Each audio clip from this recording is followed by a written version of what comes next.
Have you ever felt that some days are either moving too fast or too slow? Have you ever felt misunderstood some days maybe? Have you ever felt that you're less of a woman or a man some days due to infertility? Greetings, ladies and gentlemen. My name is Hadassa. I am the CEO and founder of Waiting Wombs Trust.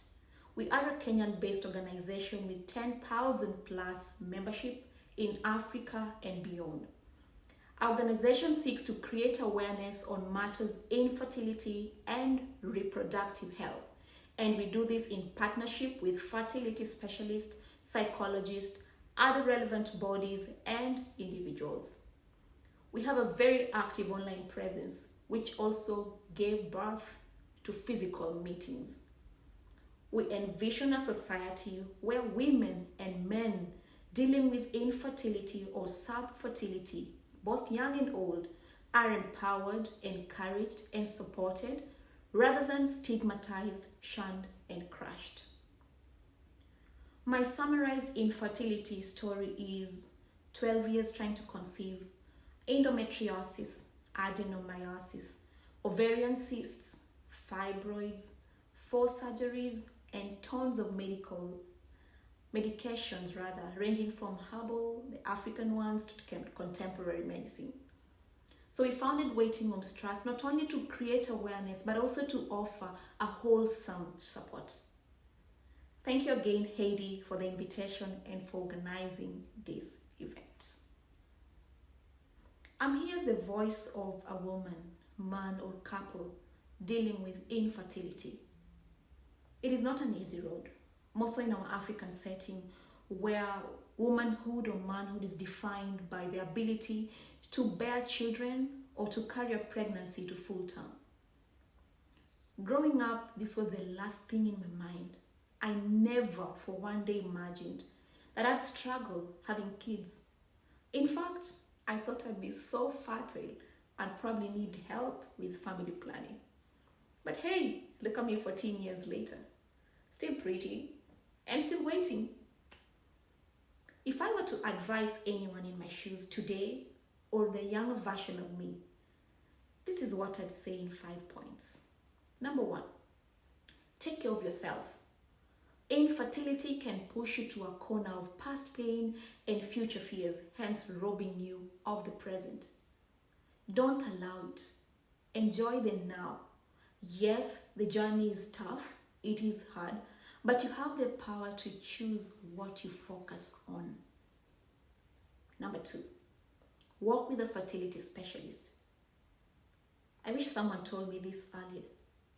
In fact, a while ago, I posed a question in our support group and asked how long the members took before deciding to visit a fertility specialist. And out of 4,000 participants, only 35% knew what a fertility specialist is or existed at that point. They just visited general physicians the whole time and did not know much about what to do when it came to fertility. So, for those who are trying to conceive, after 1 year of unsuccessfully trying, don't wait for too long. Go ahead and book that appointment with a fertility specialist. You never know, maybe you could be helped faster.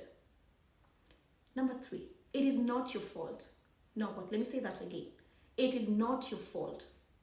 70% of our group members actually admitted that they underwent depression during this infertility period. Majority are actually women because we are judged harshly for our inability to birth. We are accused of maintaining our body image instead of experiencing a real birth.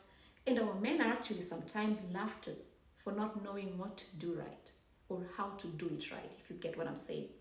If only the accusers knew the tears behind closed doors. But they don't.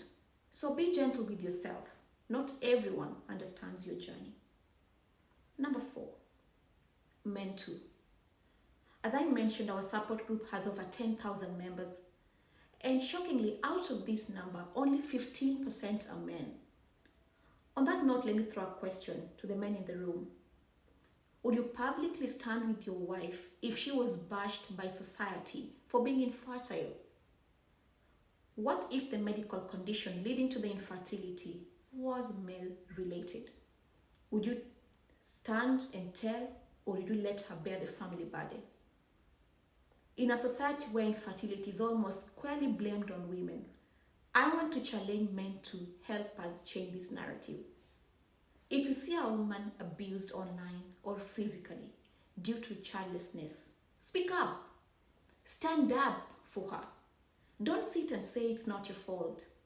It's heartbreaking to see women physically abused due to childlessness, while the husbands are silent. Sometimes, in some cases, the husband is actually the abuser. This is unacceptable completely. The journey is easier if you wait together. Infirm couples, don't lose the sight of the fact that you're complete, your union is complete with or without children. Because honestly, trying to conceive can be so draining, and you can even end up becoming strangers in the process. So take a break trying sometimes and count your blessings, just have fun. And number 5, one day at a time. This is my mantra in life, which I'd gladly invite you to embrace. Infertility is not the easiest of journeys. It can actually be so draining and so lonely, and you can only do so much sometimes. Sometimes I wish I could fix my endometriosis affected tubes, but do I have the power? I actually don't. If you were to try and fix everything infertility related in one day, you'd be broken emotionally, physically, and even financially. So for this reason, be kind to yourself. Seek help when you need to, like going to a counselor, join a support group. Remember, life can really crush you or take you down. But don't just sit there in that corner for too long. Remember to get up, dust yourself, and try again. I am actually a Christian, and I believe that conception is divine. So my friend, take just one day at a time. Take a minute if need be. To all the doctors and specialists in attendance, thank you so much for the work you do in making the journey bearable. What you're trying to do to help improve our quality of life and boost our chances of conception. And as I sign out, infertility has taught me that I am my own cheerleader. You are your own cheerleader. And sometimes I learn to do things that make me happy, even if they may not make sense to others. So on that note, Wakanda. Thank you so much for having me.